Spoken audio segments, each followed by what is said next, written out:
We had a 4-day Sicilian road trip. We did everything from renting a car and exploring Sicily, driving. And today I want to prep you if you have a short time in Sicily, what to do.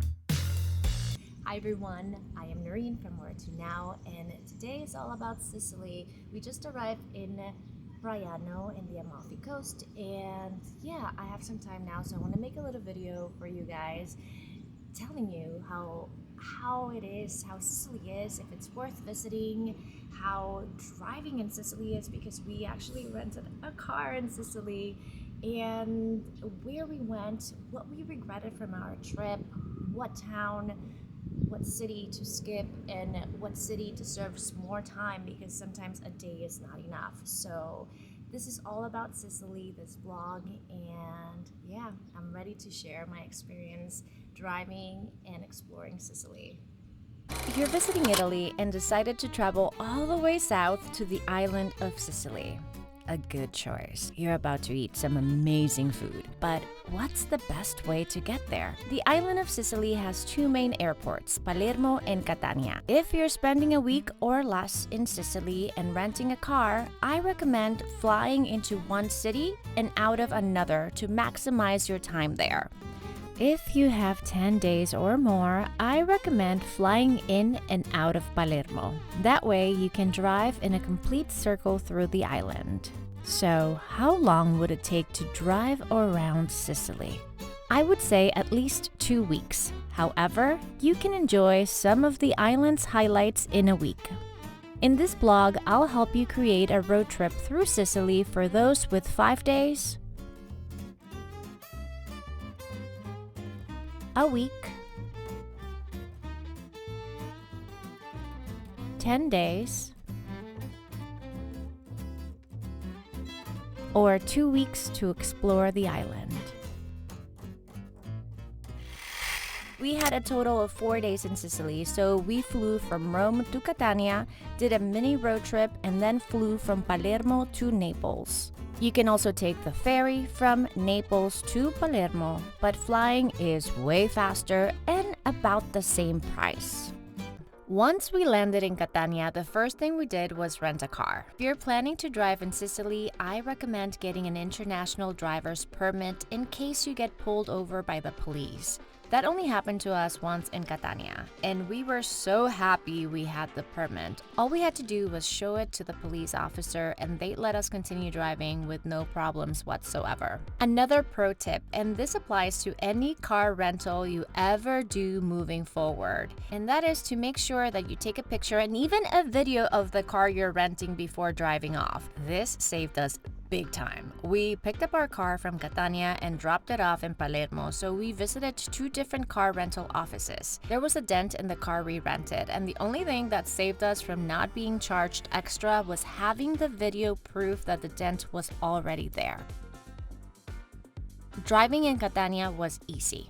The roads are well paved, except for driving through the slopes of Mount Etna, an active volcano, to go wine tasting. We drove through many dirt roads there, but it was still okay. We landed in Catania at 11 a.m. and we decided to spend the entire day exploring the city before heading wine tasting on the slopes of Mount Etna and ending up in Taormina, the second city on our list. This blog will give you a quick overview of which towns to visit in Sicily. I have a complete guide for each city, sharing where to stay, where to eat, and the top things to do when visiting each town mentioned in this video. Something worth mentioning if you're driving in Sicily is that once you get off the highway, the streets will be narrower. So that's something to keep in mind if you're planning on renting a car.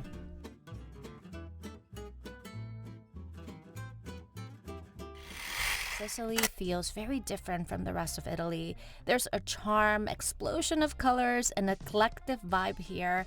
The only other city in Italy that gave me those same vibes was Naples. For Catania, 24 hours is more than enough time to enjoy the landmarks, eat the local food, and explore the nightlife. I'll link my Catania travel guide for places to visit and our favorite restaurants and bars. After spending the night in Catania, we drove through the slopes of Mount Etna while visiting some of the world's most renowned wineries from Sicily. I created a wine route for you guys to follow with my top 9 wineries I wanted to visit. The route heads from Catania to Taormina, our end destination, driving through the slopes of Mount Etna. My friends often ask me, is Sicily good for wine tasting? And I have to say yes. Sicily is up and coming in the wine world, and I enjoyed the wines and the experience more than my wine tasting time in Tuscany. I know some of you might find this statement a bit controversial. After all, Tuscany is a staple for Italian wine, but I dare you to try something new and give wine tasting in Sicily a try. We loved our experience. The wines were fantastic, the scenery, the landscapes, and everything. And it's an island, so you're tasting amazing wine on an island. If you're wondering where the best wine region in Sicily is, that would be the slopes of Mount Etna, which is home to some of the most renowned vineyards in Sicily. This was my favorite wine tasting experience in Sicily. You can book an appointment at Gambino at any time you want, which was very convenient for us. Getting there was not the easiest, but it was not hard at all either.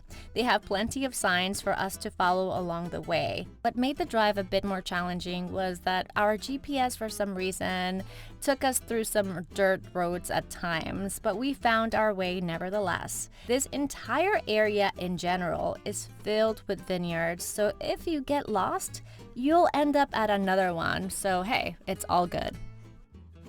Arriving at Gambino and our time at Gambino in general was one of the highlights of our trip. The wine tasting venue at Gambino is elevated, so you can see the vineyards and the beautiful landscape from above.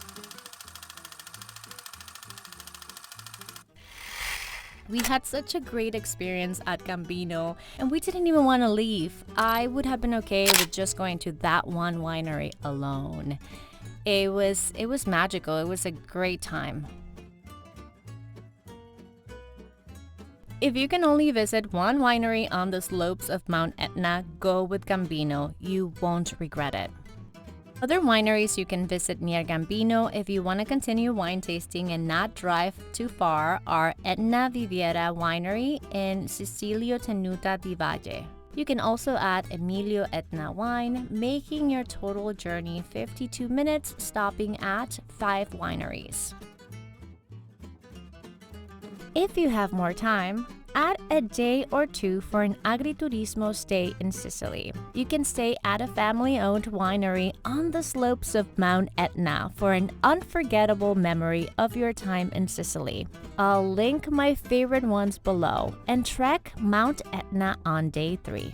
We also stopped at the White Lotus Winery in Sicily, Planeta. Here is where the famous wine tasting scene from the White Lotus took place.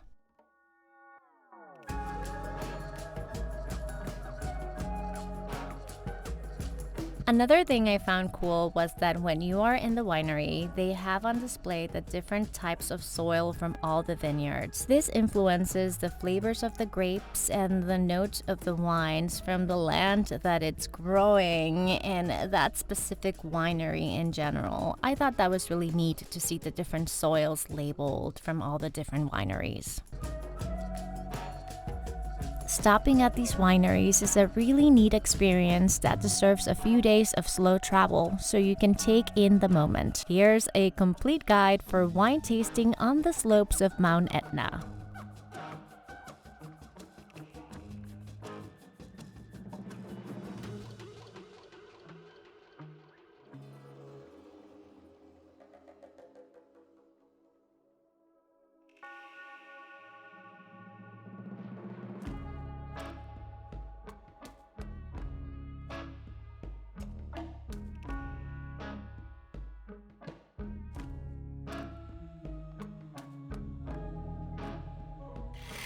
Then off we went. seeking altitude and jaw-dropping landscapes in Taormina.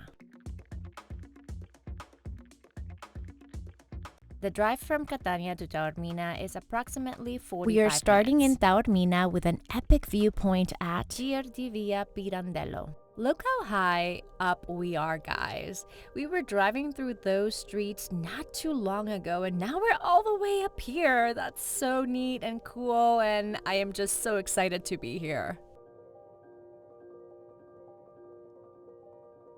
From this bird's eye view, we found an epic-looking little island you can walk to surrounded by the sea. How cool is that? Isola Bella is also known as the Pearl of the Ionian Sea. This island became a nature reserve in 1990. A narrow path connects the island to the mainland beach if you want to visit. If you have more than 24 hours in Taormina, visiting Isola Bella could be an excellent day trip. You can spend half a day there swimming and exploring the area, or even take a Sicilian wine tasting boat tour. I'll add my favorites in the show notes. Oh yeah, you can also see majestic Mount Etna from here. Look at those smokes, guys. We were driving through that active volcano a few hours ago. Crazy!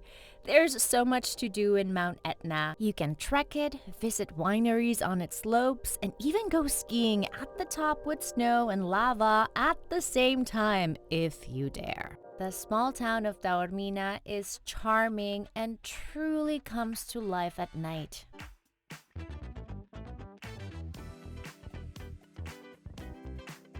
Taormina Center is compact. You can see it all in a few hours of strolling around. The piazza is lined with restaurants, churches, and shops. Now here's a travel tip. If you get a room with a view, you can set your camera or your phone and you can do a time lapse of the sun rising over this magical hilltop town. You can see Mount Etna perfectly from here, the town of Taormina. Just being in that grand ancient theater makes you feel like you're back in that time. It's just otherworldly. The Greek theater of Taormina is the second largest in Sicily, and it's imposing when you visit. I've been to many ancient theaters, but there's something truly unique about this one.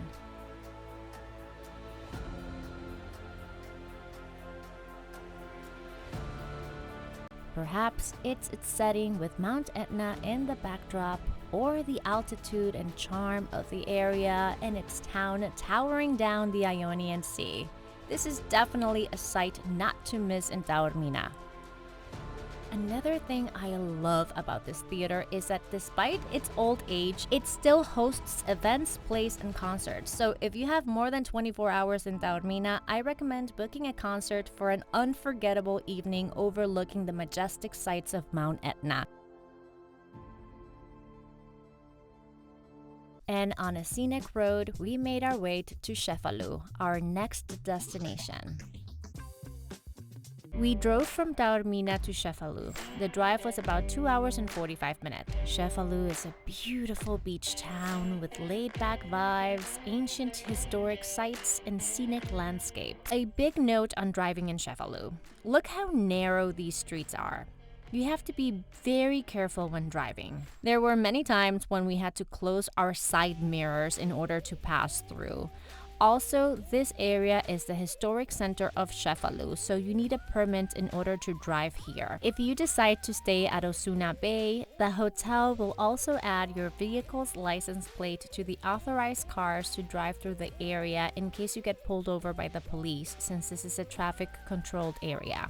Driving in this area is not allowed, but you can pass through in order to get to the hotel and then get to the parking. This was one of those wow moments for me. When I was walking by and I saw how beautifully framed Cefalù Beach was, it just took my breath away. I loved this beach in general. Cefalù is my favorite beach town in Sicily. Hiking La Rocca di Cefalù was one of our favorite things to do in Cefalù, so add it to your list. What we loved about the hike was that along the way you could see ruins, making the journey more fun. And of course, we took lots of pictures.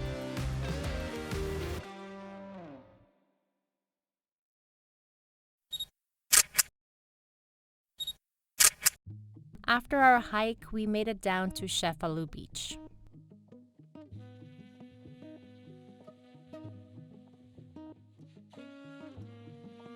I am obsessed with Cefalù Beach. I love the landscape and the vibe. The sand is so fine and it's golden and not rocky, making it ideal for swimming.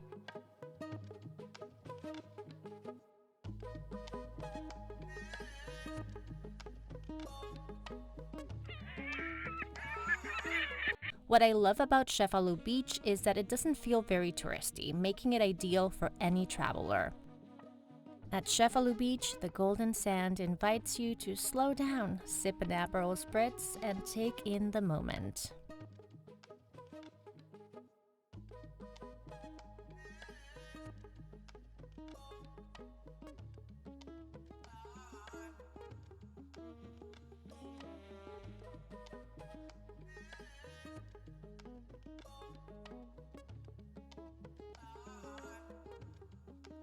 Cefalù was one of my favorite towns I visited throughout my travels in Italy. I recommend spending at least 48 hours here if you have more time. You can see all of Cefalù in a day, but that's not the point. The point of being in Cefalù is to relax and have in your itinerary nothing to do.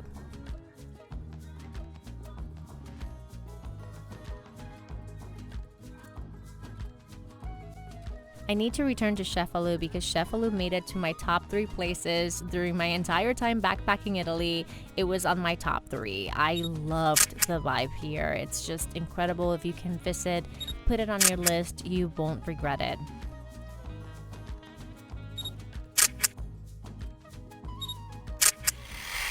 And with an indigo sky, we say goodnight to Cefalù.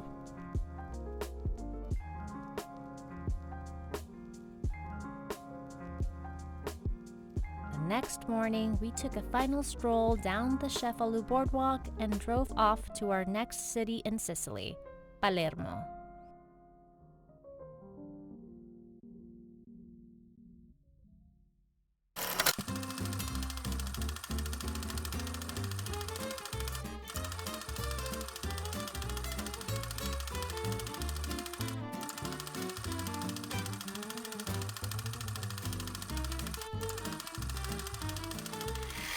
This food market is very lively.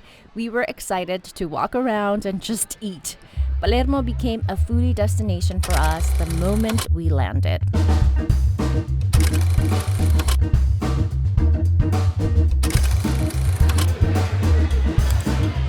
You're on an island, so the seafood is so fresh. Every restaurant and stall were offering the catch of the day at great prices. It doesn't get any better than this. Palermo is also a great city to take a cooking class, and the markets are great for souvenir shopping.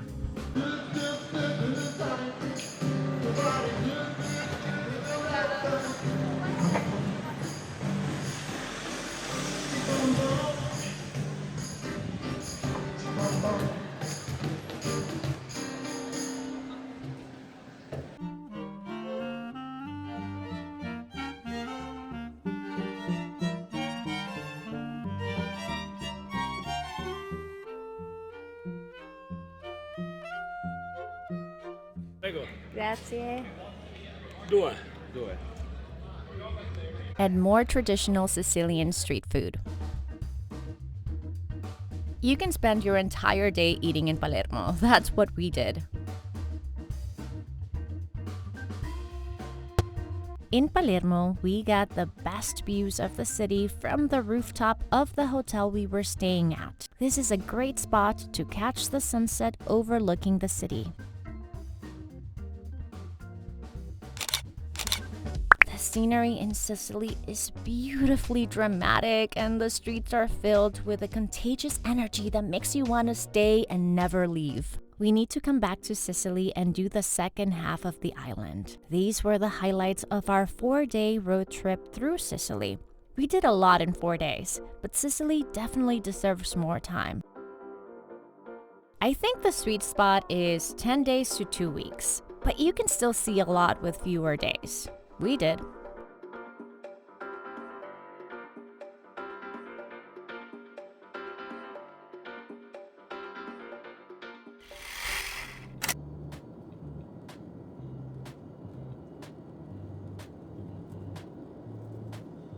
If this information was helpful, don't forget to like and share this video with other travelers planning to visit Sicily.